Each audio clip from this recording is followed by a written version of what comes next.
Hi, I'm Scott. Welcome to Synth Stuff. Today, the day that many of you have been waiting for so long, the new version 2.0 firmware for the Hydrasynth has finally been released. We're going to talk about all the new features and see what's in it coming up next.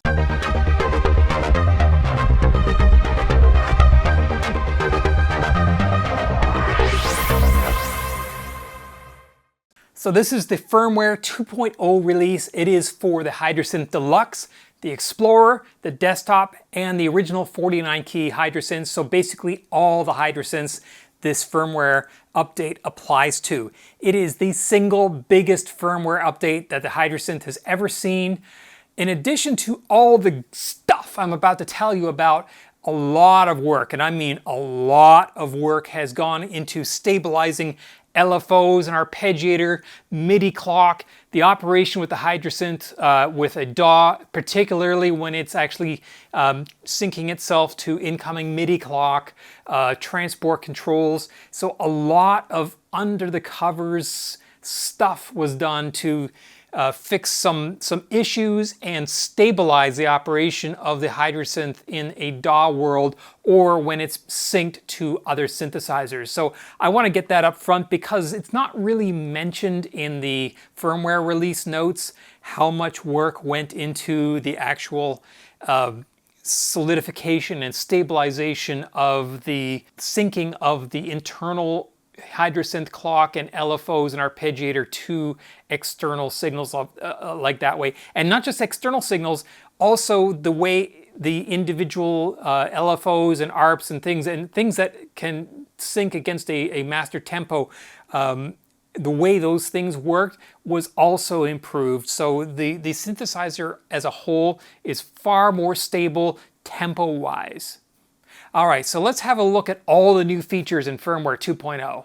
To me, the biggest announcement of the Hydrasynth 2.0 firmware has to do with something that the Hydrasynth Deluxe, which I have here, already has. So unfortunately, the big announcement doesn't apply to you Deluxe owners. However, with people who have the Explorer, the desktop, the 49-key original, this is for you. You've always been able to scroll through banks by holding down Shift and turning the knob. You can see you have A, B, C, D, and E. And on the Hydrasynth Deluxe, you have F, G, and H because we have 8 banks rather than the 5 banks that the other synths have. Well, no longer, because with Firmware 2.0, all the synths have 8 banks of patches. That means instead of 640 patch storage locations, you now have 1,024. One of the biggest pain points for me on the original Hydrasynth was that the patch storage was limited, because when I started filling it up with all the great patches you can create on this, I quickly ran out of storage. So the fact that now you have all this extra storage in all the Hydrasynths delivered via firmware is just fantastic. I know everyone's going to really appreciate that. And also, when browsing for a patch, you can now select the bank that you're looking at simply by selecting this bank right here with this macro knob, and it goes directly to that bank. And this is finding by name. If we wanted to go find by patch number, you can do the same thing. The only way that doesn't work is when you find by category. You no longer have the ability to restrict it to an individual bank, but that's fine. Another huge ask that people have been asking for is the ability to bypass your effects globally, regardless of what is set up in the patch. That way, let's say you were on stage and you were playing a song and you want your reverb and your delay or what other effects you have because you need them for the reinforcement of the sound on stage. But when you go back to the studio, you don't want those effects because maybe you want to use your DAW to actually apply those effects.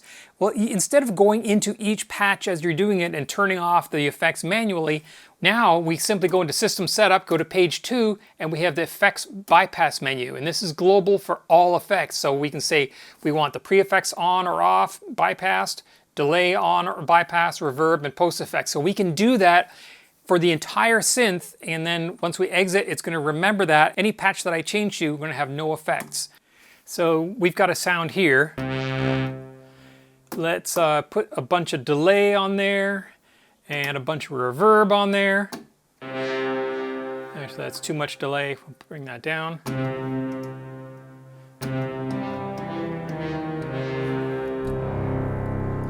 Wonderful, lots of reverb and delay there. But we don't want to record that, so we go to System Setup and page 2, bypass menu, and we're going to bypass the delay, oops, this knob up here, and reverb, and now it's gone. We want the reverb back, or we want just the delay back. We can do that. Another big ask, some people hate lights, and especially they hate the tempo light that flashes continually. So we now have a light menu. We can say, oh, we want to dim the lights down. You can see, well, I don't know if you can see, it's pretty bright in here with my camera lights, but on, off, you can see that when it's on, the lights go dim. So if you're playing on a dark stage, you're not being blinded by your LEDs. The patch dim knob, we can actually turn that or dim it down however we want. So the patch selection light there we can change. And the tap dim, we can just kill it or dim it down if we want so it's not so bright. I like having mine on full brightness, but if you don't, you have that option. Also available on the Deluxe, we can change when we are in multi-mode, we can change what the colors are for these lights. So for me, I've got the lower set to green, the upper set to blue, and if you don't like those colors, you can go into the setup menu, onto the light menu, and then change those colors to whatever you want. For the performers, we have a sustain pedal, which we've always had. So if I press sustain, there's my sustain. However, it normally just is sustaining all notes that get played. Normally, let's say if I have a chord played here, it's going to sustain that chord. And any note that I play after it is also going to sustain. A new feature, this is per patch. You can save this functionality in individual patches. It's located in the voice menu. So if I go to voice, page 3, you can see sustain pedal. Sustain means it works the same way it always has. Sostenuto means it will sustain any notes that are already held down, but not any subsequently played notes. So if I hold down this, sustain it, the new notes are not sustained. You can also set it to mod only, where it has no functionality whatsoever, but it's still available in the mod matrix, so you can hook up that sustain pedal to do whatever function you want inside the mod matrix. And again, that's saved per patch. Another complaint was about the mod wheel.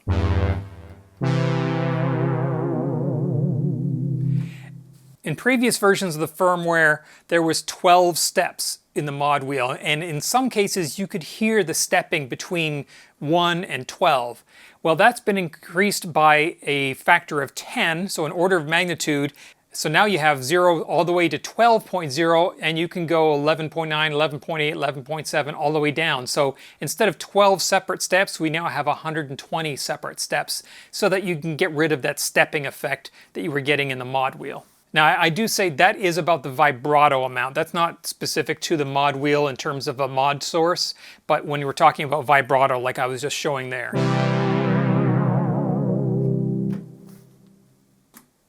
So we've always had the ability to do a glide between notes. So instead of just a step note, we can go into voice menu 2 and change this to glide, and we have a glide time and we have a legato on, so now we can hear the difference.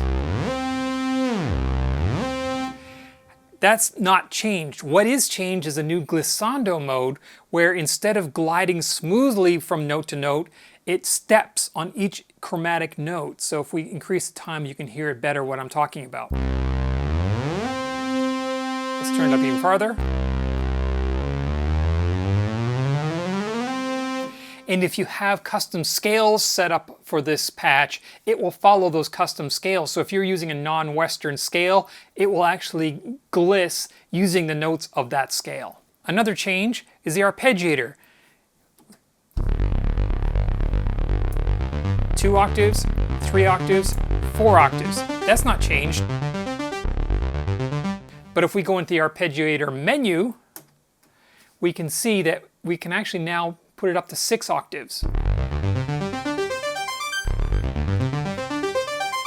So that's an additional 2 octaves on the Arpeggiator.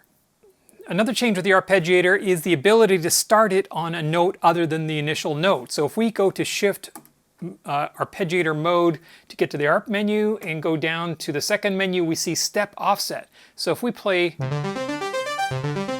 and you can hear that starts on the first note. If I move it to number 4, you can see it does something different. It starts an octave higher.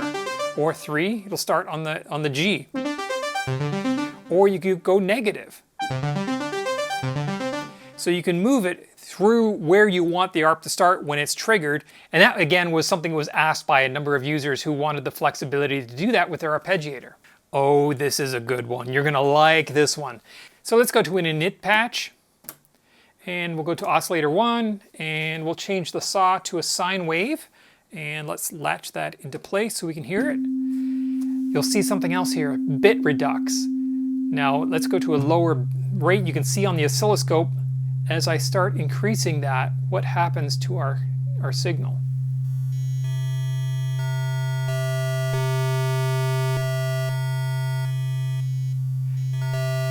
So basically what's happening here is that instead of a nice smooth stepped sine wave, we're reducing the quantization. I used the wrong word there. Quantization is the amount of data or the rate of data used over time to sample represent a waveform. What I'm actually talking about here is resolution, which is the number of bits used to represent any individual given level.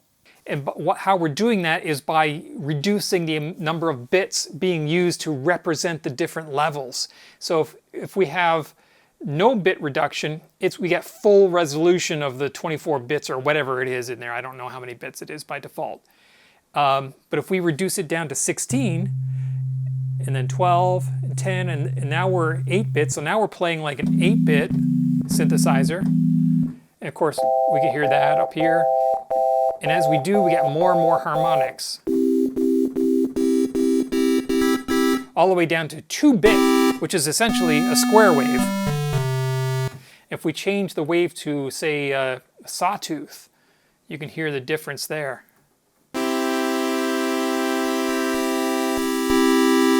And it gradually turns into a square wave. That is going to be really helpful to do bit crushed or chiptune type sounds, because that's exactly how those types of sounds are created, with low bit resolution samples. Another new function in the mod matrix is the ability to do per voice offset modulation. So we can do emulation of an analog synthesizer. Say we have an old analog synthesizer like the Poly 6, which I just did a restoration of on my channel. You would see that there are actually physically 6 separate circuits in there, one for each voice, and if each voice isn't adjusted and calibrated exactly right, it's going to be a little bit different from the other voices. So for instance, maybe the filter is a little bit off on one of the voices. Well, now we can do that in the Hydrasynth. So this is done per patch. I'm going to start that by going into the voice menu, down a couple of menus to menu 3 of the, or page 3 of the voice menu, and we see voice mod edit. So let's go into that screen, and we see for each of the 8 voices, we can adjust how much we want plus or minus each voice to vary. So we'll just pick some random numbers here, and some of them will make way out, and some of them will just make a little bit. So now we've got each of the 8 voices set up with a little bit different divergence, but we haven't told it what we want it to actually do yet. So let's go into the mod matrix assignment, and we're going to assign what we have in here. It's right before the CC, so here we go. Voice mod, and we have bipolar, which is this item here, or we have unipolar here. So we're going to do bipolar, and we're going to send it to the pitch of, well, let's say oscillator 1. Well, let's do all oscillator pitch. And then, of course, we have the amount that we're going to apply to it. So if I play a chord here, we have what you would expect, just a regular chord. But if we start applying this modulation to that chord, you can hear that now our synthesizer is going badly out of tune. Sounds terrible. So if we want to make this just a little bit analogish, let's bring it right down, maybe 5 or 6. So you can hear there's a little bit of detuning going on in the individual voices there. So there's no detuning. And if you notice, each time I play it, it's not consistent. Actually, I'm going to turn it way up so you can hear the difference. That's because I'm only playing 3 notes, but we have 8 voices, and as it's cycling through those 8 voices, sometimes it's going to pick one of the voices that we set up that's really detuned, and sometimes it's going to pick some that are only somewhat detuned. And that's what makes it different. That's what the beauty of an analog synthesizer is that the voices being separate act differently when you play them, and it's the synthesizer that's actually assigning the voices for you. So let's turn this down here, and we can just get a...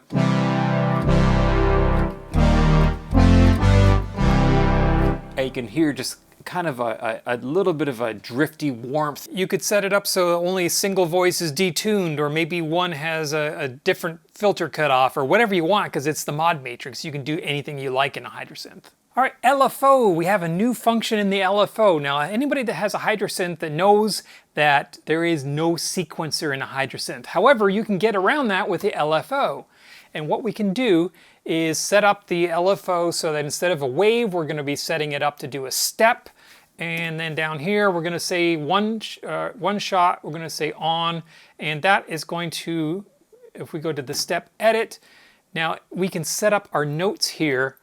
And these are the notes that we're going to have the LFO play, randomized. And here's our random LFO steps. The next thing we have to do is connect that to our oscillator pitch. So I'm going to say LFO to oscillator 1, and there's our pitch. That's fine. And let's bring the rate up a little bit.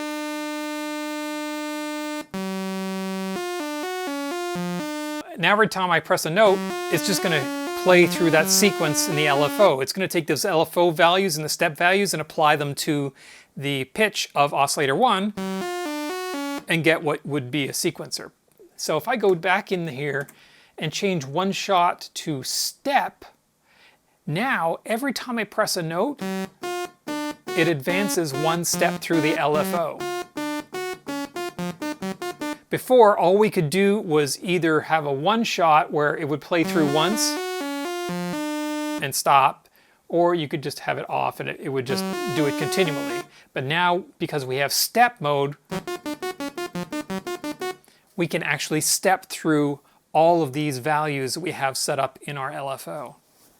And of course, that doesn't have to apply to a pitch. It could apply to cutoff or whatever else we set it up in the mod matrix to do. Something else we can do with the LFO is quantize it. So if we have a simple sine here and we want to quantize it, just like we did with the bit crush or the bit quantization on the oscillator, we can do the same thing to the LFO. And let's turn the one shot off so it just keeps repeating. And let's slow it down a little bit. So there's our sine wave, and we look here, let's bring that to no quantization, so we'll just get a sine wave. And now as we bring that up, you start to hear it stepping.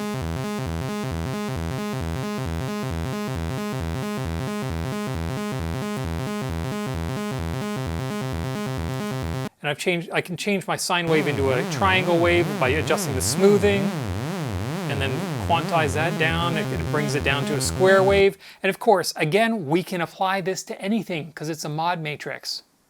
What about envelopes? Hey, what if we could do the same thing to an envelope? Let's do another init, and we'll go to envelope 1. So we're going to apply that to the filter. And let's see, what are we going to do with this filter? We're going to have the envelope tracking, and we'll actually have it come in and then decay slowly.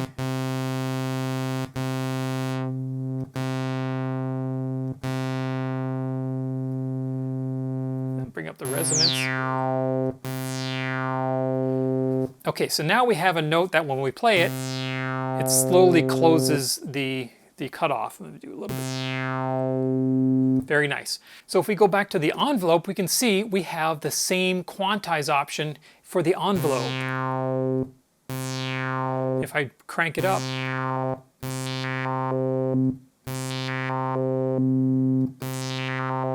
so instead of smoothly closing that envelope on the filter cutoff, it's doing it in steps because I've brought the quantization down, offering a whole new way to add motion and interest to the sounds you're creating.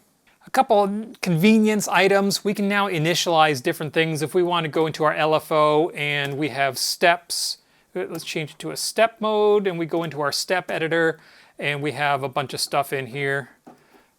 We can now get rid of those just by initializing it. Same thing goes for the voice. If we have set it up so that we are a wave scan and we want to edit our wave list and we've got a bunch of waves in here, we can just go in and say, oh, actually, I want to init those. And it'll init it back to what its initialized version is. You probably know that to get to your favorites, you do Shift Browse. It will bring up a list of all your favorites. And if I go down to page 3 of 4, there's 16 pages of favorites. And now I'm going to exit out and play my set, and then I'm going to go back to my next one, and it would go back to favorite page 1. Well, no longer. Now it remembers what favorite page you were on, so that's a nice convenience. And last, this is one that I know that people are really going to love because this comes up in the forums all the time. So, local mode means that when you have your synthesizer hooked up to a DAW and you play on the synthesizer, if local mode is off, the keyboard is disconnected from the synthesizer engine. Instead, the keyboard only sends MIDI to your DAW, and it's expected that your DAW will send the MIDI back to your synthesizer. So in a DAW world, that's a normal way of working. And for those of us like me that have this hooked up to their DAW, you have to actually go into your system setup and find local mode, wherever it is. There it is, page 4, local mode on. I'm going to turn local mode off. And now I can't play because my DAW isn't running. But you'll notice over here it says local off to let you know. If I turn off the synthesizer and then turn it back on, well, local mode goes away. Now I have to reset it every time, which is a real pain, and there's a reason why they do that. However, if you look at version 2.0 of the firmware, we can come up here. Local is off. It tells you local mode is still off, so it now remembers local mode. And the reason they put that on there is the same reason why they didn't have it saving in the first place, is because too many people accidentally turn on local mode without knowing what it is, and all of a sudden their synthesizer is broken. And then they return it because their synthesizer is broken. So now it says local off. So if you see that, you know the reason why your synthesizer is broken is not because it's broken, it's because you turned local mode off and it remembers it. So now I'm going to turn it back on. It will save it, and now local mode is no longer shown off, and I can play the synthesizer again. So that's it. What'd you think about the new features in the 2.0 firmware for the Hydrasynth? Were they what you were expecting? More than you hoped for? Less than you hoped for? Leave your comments about what you thought in the comments section below. I hope you like what you saw today and found it of some use. If you did, please click like, subscribe, click that little bell. That way you get notified every time I post one of these videos. If you didn't like what you saw, click like, subscribe, click that little bell, and then you'll get informed every time I post a video that you don't like. Thanks for watching.